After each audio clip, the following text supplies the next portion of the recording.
So last weekend, TikTok invited me to attend my first ever black tie event at the Congressional Black Caucus Foundation's Phoenix Awards Gala. At the event were celebrities like LL Cool J and my friend and Tennessee State Rep Justin Jones. And the president even came to give an address, which has since gone pretty viral, but we'll talk about that another time. But stay to get ready with me and learn more about the Congressional Black Caucus, aka the CBC. So the CBC was established in 1971, shortly after the huge legislative wins of the Civil Rights Movement. Its founding members include Shirley Chisholm, who was the first black woman elected to Congress and who introduced more than 50 pieces of legislation, including some to end the Vietnam War. It also included Ralph Metcalfe, who was an Olympic gold medalist and who introduced the congressional resolution that officially established Black History Month. Right now, in the 118th Congress, the CBC has 58 members, more than ever before. And while it's had Republican members in the past, the current makeup of the CBC is entirely Democrat.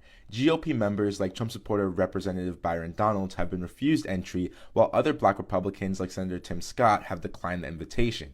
But according to the caucus, the CBC aims to be nonpartisan and they want to work across the aisle on policy issues. Right now, the CBC is most significantly credited with pushing voting rights legislation, and currently they're prioritizing passing the John Lewis Voting Rights Advancement Act to modernize and strengthen the Voting Rights Act of 1965. They've also pushed for education investment, especially in HBCUs, as well as pushed for federal holidays like MLK Day and Juneteenth. Internally, though, CBC members have various policy priorities and agendas, from Congressman Horsford, who's pushing for a more diverse military, to Congresswoman Cori Bush, who I've personally worked with to push for federal reparations. And just because the CBC is called the Congressional Black Caucus doesn't necessarily mean that all black Americans feel represented by every single piece of legislation they've put forward.